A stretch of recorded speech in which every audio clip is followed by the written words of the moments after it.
We've talked early round running back targets. We've talked mid round running back targets. Let's go a little bit deeper here because we know that last year, the two main league winning running backs were Leonard Fournette, James Conner. Both players were actually being drafted in the double digit rounds. I think we found the next guy, but here we are going to be looking at some running backs that could actually change the path of your fantasy football draft season and potentially have the upside to be league winners. But before we get into it, you know what I got to ask. If somehow, some way you are not subscribed to the channel, go down there, subscribe, become a part of the flock. If we hit 100,000 subscribers before the season starts, we all know we live stream every single night. Hell, I will do a 24-hour live stream. Yes, I will be that crazy. Also, drop a like on this video so some new people can find us and join the flock as well. But let's go ahead. Let's dive into our first running back here. Someone that I did not like in the pre-draft process. I have to be the first person to admit I do not think that he is particularly an elite level running back when it comes to his talent profile, but I think the overall draft price for the situation that he is in is fantastic. Let's look at James Cook. Now with James Cook, he's been sliding on drafts over there on Underdog Fantasy where Devin Singletary and James Cook were going almost back to back, and it was a coin flip on who you were going to see go first in drafts about a month ago. Well, now, damn, you're pretty sure that Devin Singletary is going to go ahead of James Cook in almost every single draft that you were in. There's a divide beginning to happen. And I think the reason for this is we're getting closer to the season. People are putting out their projections. And if you're looking at Devin Singletary versus James Cook, I'm going to admit, Devin Singletary is most likely going to score more fantasy points. Now, I know everybody's going, okay, Mason, how are you telling us that Devin Singletary is going to most likely, from a median projection standpoint, score more points than James Cook, yet James Cook's the guy we should draft? The reason for this is simple.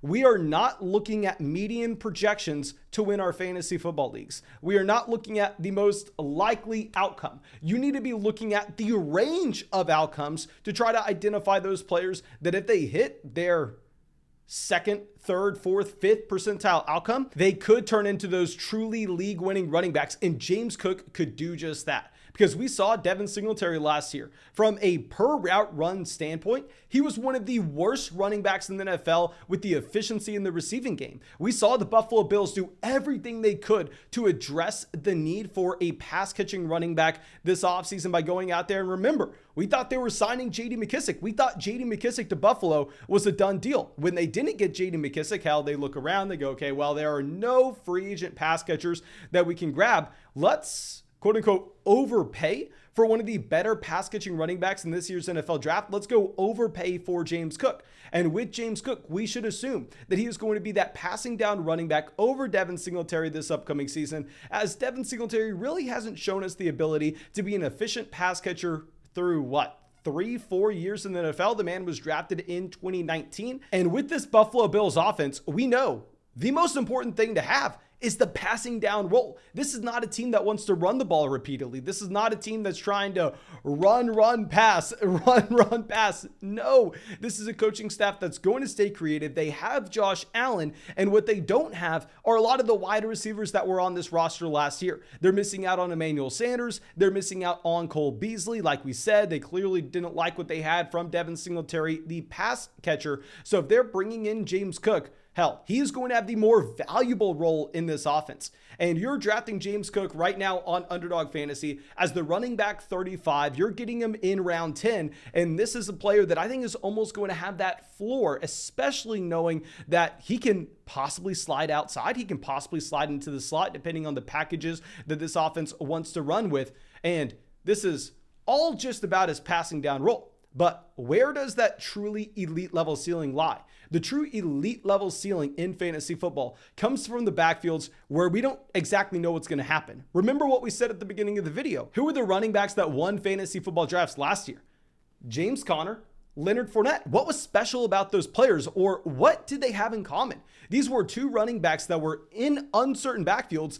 They both had someone else from that backfield going in front of them. I mean, Chase Edmonds was being drafted before James Conner. At the same time, you had Ronald Jones being drafted before Leonard Fournette. But even though that this backfield was muddied, You knew that you wanted a player from that backfield, given the fact that this offense was going to put up a ridiculous amount of points. So if the overall fantasy football community were to be wrong with who the starting running back actually is going to be, and all of a sudden one of those players that looks to be in a pseudo committee does become a feature down running back, hell, that's where you access the true elite level ceiling, the true league winning capabilities. So I'm looking at James Cook saying, he's going to have the passing down role, which is the more valuable role in Buffalo. And there is the uncertainty that he could become a feature down running back in one of the most productive offenses in the NFL, if not the best offense in the NFL. That's what a league winning running back's made of. That's exactly what we are looking for in the later rounds. That's why I'm going to continue to draft James Cook, even if I don't think he is a great player, because this is the profile we need. Now, let's go over to a running back that also is going about round 10, so not super late. We'll get to later guys after this, but let's go over to Chase Edmonds. With Chase Edmonds, he's also in a muddy backfield right now. I mean, you have Chase Edmonds coming in, you have Raheem Mostert coming in, you have Sony Michel coming into this backfield that already has Myles Gaskin. You're looking at all these ADPs being depressed because there's uncertainty right now in Miami.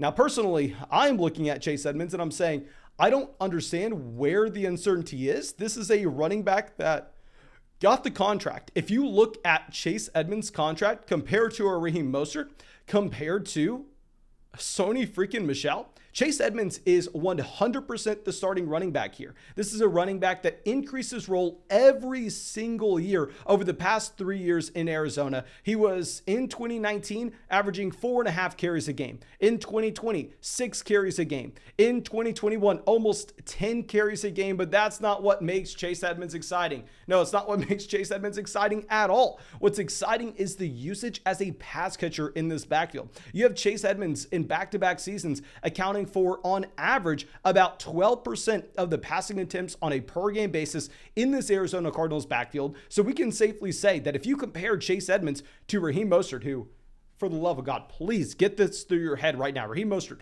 is never going to be a passing down running back. The man's 30 years old, and also he's never going to be a starting running back as well. This is a 30-year-old player, Raheem Mostert, that has one game in his NFL career with 20 or more carries, coming off a significant injury. No, it's not going to be Mostert. And with Sony Michel, even if he is in a pseudo committee, hell, we know by Sony Michel's usage in New England, Sony Michel's usage in Los Angeles, that Sony Michel is arguably one of the worst pass catching running backs in the NFL.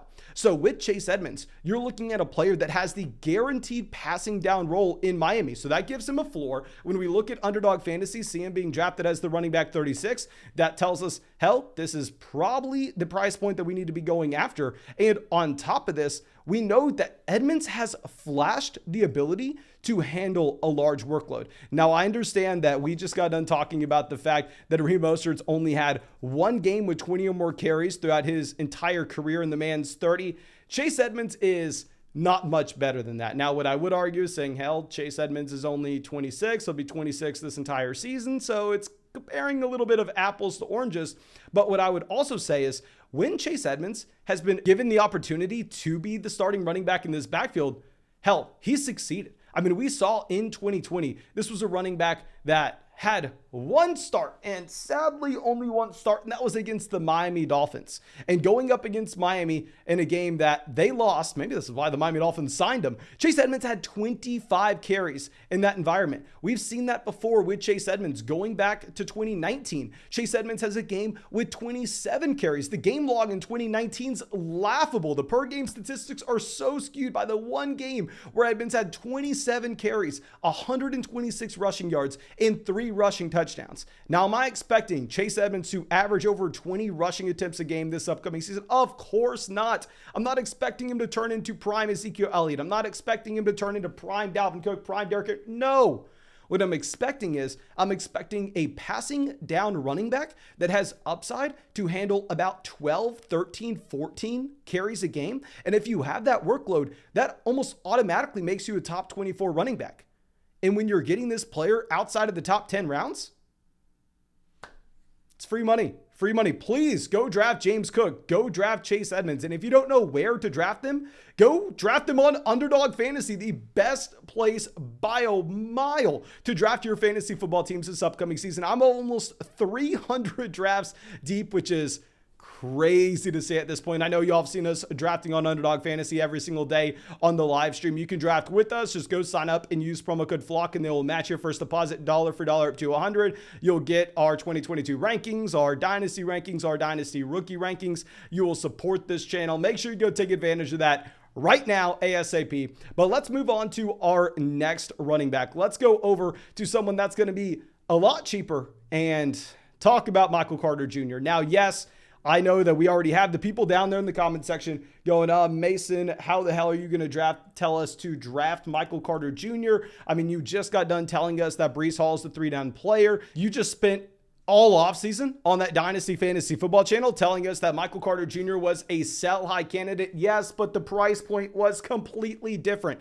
Now people understand realistic expectations with Michael Carter Jr. and on Underdog Fantasy, he is now being drafted as the running back 46. You're drafting Michael Carter Jr. as a low-end running back 4, high-end running back 5. And let's go back to what we were talking about with Breece Hall. With Breece Hall, we said that, hell yes, he's a player you want to draft in round 5. Go get him every single day of the week, because halfway through the season, Breece Hall should eventually be that workhorse level running back, that 3-down guy soaking up every single touch, and Michael Carter Jr. will not be startable.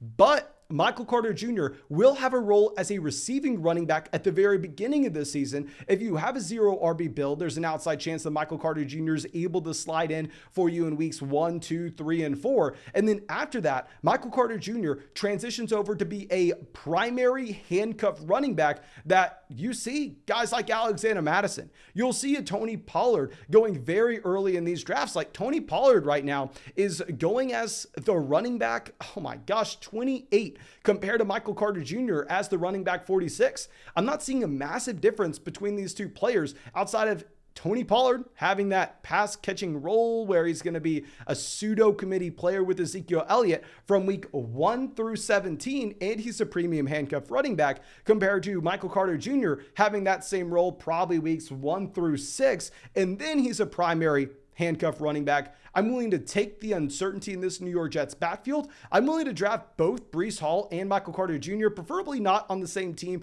preferably in different situations. But Carter Jr. did show us that he is a very good receiving running back, both at UNC, splitting the backfield with Javonte Williams, as well as having an 11% team target share this past year in New York as a rookie, which of course is crazy to see. But let's go over to another running back that I talked so much crap about all offseason. I'm sorry. After the NFL Combine, I was screaming that Isaiah Spiller was one of the worst values in Dynasty, but this isn't Dynasty and you don't have to draft him as a first-round rookie. No, Michael Carter Jr. right now on Underdog Fantasy is going as the running back 44. And going back to those boxes we were looking at with the running backs previously, James Cook, Chase Edmonds. These are running backs that are going to be in pseudo committees, running backs that are going to have small roles at the beginning of the season. And if something were to change, then all of a sudden you could see that elite level ceiling. And what would have to happen with the Los Angeles Chargers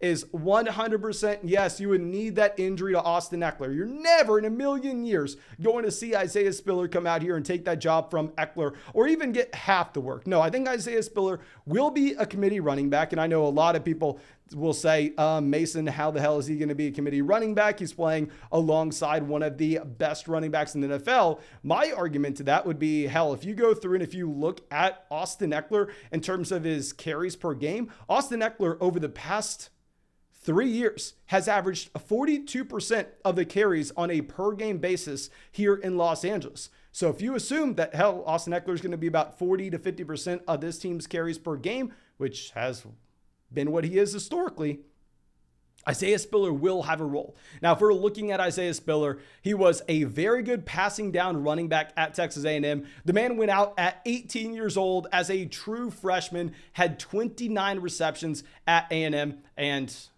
we know with our late round running backs, we want these guys with the ability to catch the ball. You will see a common trend across the first 4 running backs in this video, the next guy, not a pass catcher, but across the 4 running backs at the beginning of this video, these players are all pass catchers in pseudo committees. And in the case of James Cook, in the case of Isaiah Spiller, they're in elite level offenses. If Eckler were to go down, ask yourself, where do you value Isaiah Spiller? Is he all of a sudden a top 12 running back, knowing that this depth chart in Los Angeles is atrocious? I'll tell you right now, Isaiah Spiller is miles ahead of someone like Larry Roundtree in terms of their overall talent profile.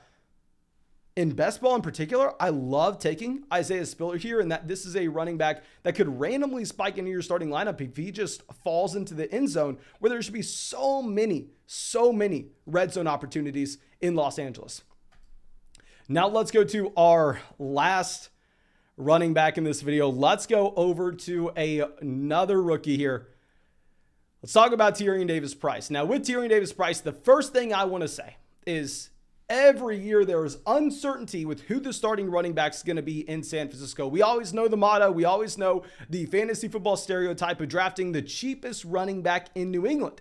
I would argue that maybe what you should have been doing all along is drafting the cheapest running back for the Kyle Shanahan-led San Francisco 49ers. Because since Kyle Shanahan has came over to San Francisco, they've had a different leading rusher every single year. 2017, Carlos Hyde. 2018, Matt Breida. 2019, Tevin Coleman. 2020, Jeff Wilson. 2021, Elijah Mitchell. There were already training camp reports coming out saying that you have Tyrion Davis-Price playing over Trey Sermon. You have him playing over Jeff Wilson. And for Tyrion Davis-Price to do that as a rookie, that's incredible. Because remember, Trey Sermon last year when he busted, he was at the very bottom end of the depth chart. You knew right away, by the time they got to training camp, the 49ers knew, the fantasy football community knew that Trey Sermon was a bust and he was not going to be playing this upcoming season. So now that we get this confirmation that Tyrion Davis-Price is not going down that same path, that's fantastic. And not only are we looking at the 49ers as a team where we don't really know what to expect in terms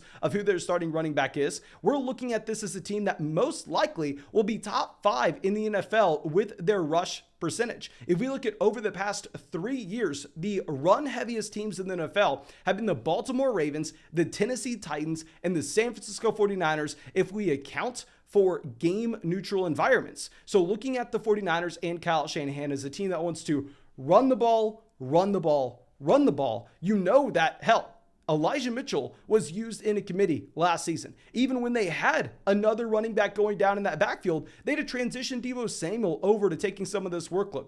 Now, what I will admit, what I am worried about with Tyrion Davis-Price, and why, in my opinion, he's not as exciting as the other running backs in this list, and that makes sense because on Underdog Fantasy, he's going as the running back 51, is there's not much receiving upside. He only had a 3.7% team college target share at LSU. That's a mark where we know that, hell, it's almost impossible. Literally never happens for a running back to have a mark that low with their college target share to all of a sudden turn things around and for them to become good pass catchers at the next level. It's not happening with Tyrion Davis-Price. But I would also say, hell, if you look at Trey Lance, you would never assume that Trey Lance was going to be dumping the ball off to running backs out of the backfield regardless. We know that Trey Lance is going to be very similar to Lamar Jackson in the effect that he has with overall running back usage, in that opposing defensive coordinators, opposing linebackers, they have to devote so much attention to the possibility that Trey Lance has the read option and then takes it off the edge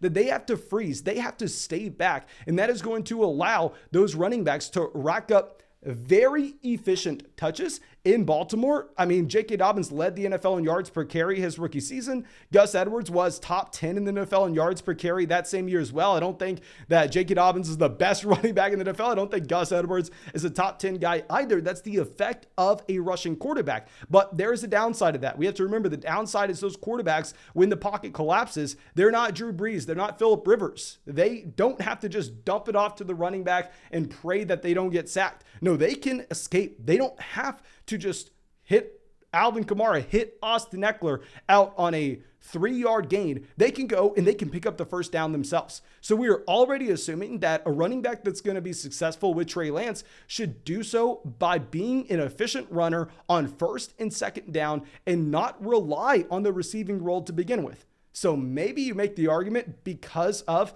Lance's presence that Tyrion Davis-Price is actually a perfect fit from a fantasy football standpoint. But please let me know what y'all think of these running backs. Let me know in the comment section. I'm very excited about these guys. I'm going to continue to draft them as y'all have seen me do every single night on live streams. But thank you. I truly appreciate you. I really hope that you have a great day. I really hope we get to see you in the live stream later, either tonight or tomorrow. And yeah, thank you for being a part of the flock.